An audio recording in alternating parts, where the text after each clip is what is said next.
Hello and welcome to Point of View.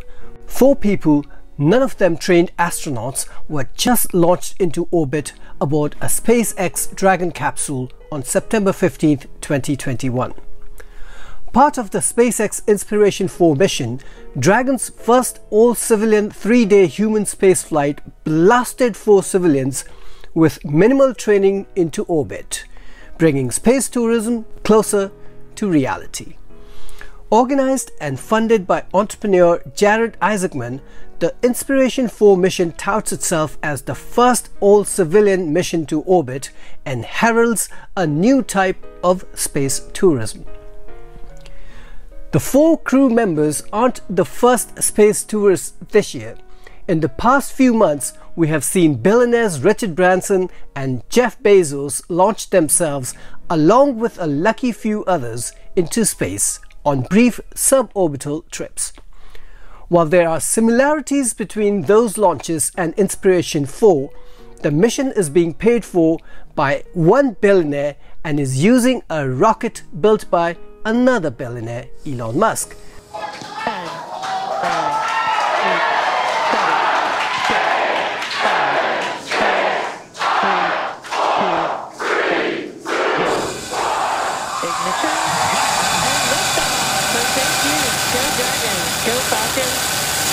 Inspiration4. Copy, 1 Alpha. Vehicle is pitching downrange.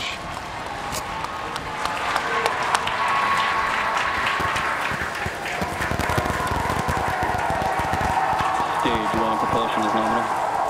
The differences are worth underscoring.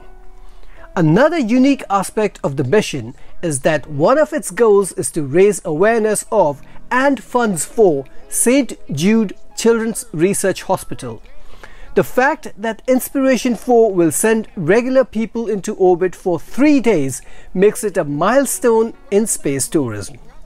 The 4 crew members of the Inspiration4 mission include a physician assistant, a data engineer, a geoscientist, and billionaire Jared Isaacman.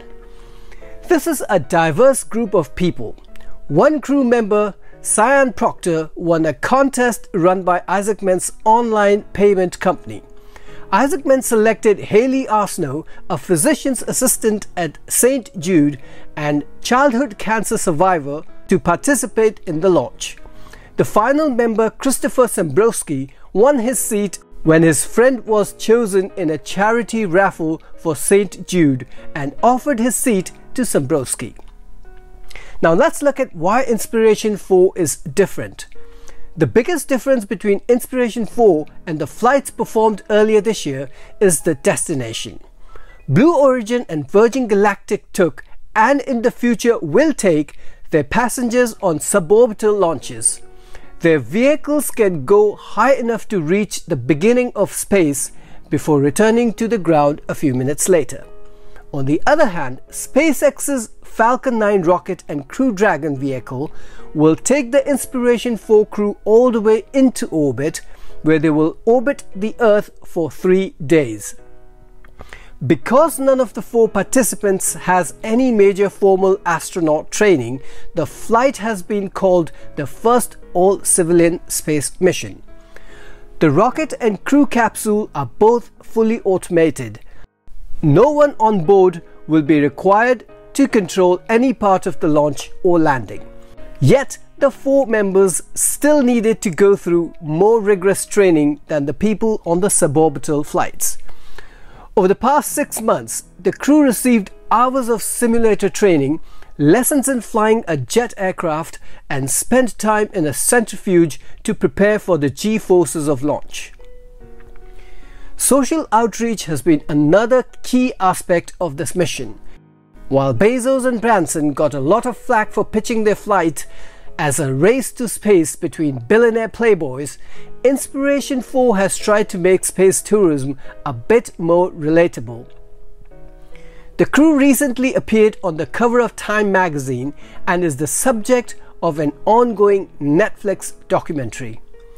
The Inspiration4 mission is a step towards giving more people access to space and breathtaking views of our planet that are enjoyed exclusively by the occupants of the International Space Station and the Chinese Space Station. So what does this mean for the future of space tourism? Sending a crew of civilians into orbit is a significant step in the evolution of space tourism. However, despite the more inclusive feel of the mission, there are still serious barriers to overcome before ordinary people can go to space. For starters, the cost of space access remains quite steep. Though 3 of the 4 are not rich, Isaacman is a billionaire who picked up the $200 million tab for the trip. In fact, I personally raised the issue of affordability with Jared Isaacman on Twitter, and he directly responded to me with this explanation.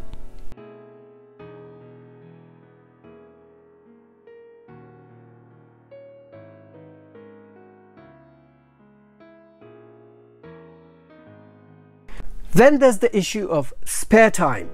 To train for a mission like this, prospective passengers must be able to devote significant amounts of time to prepare, a luxury most ordinary people can't afford.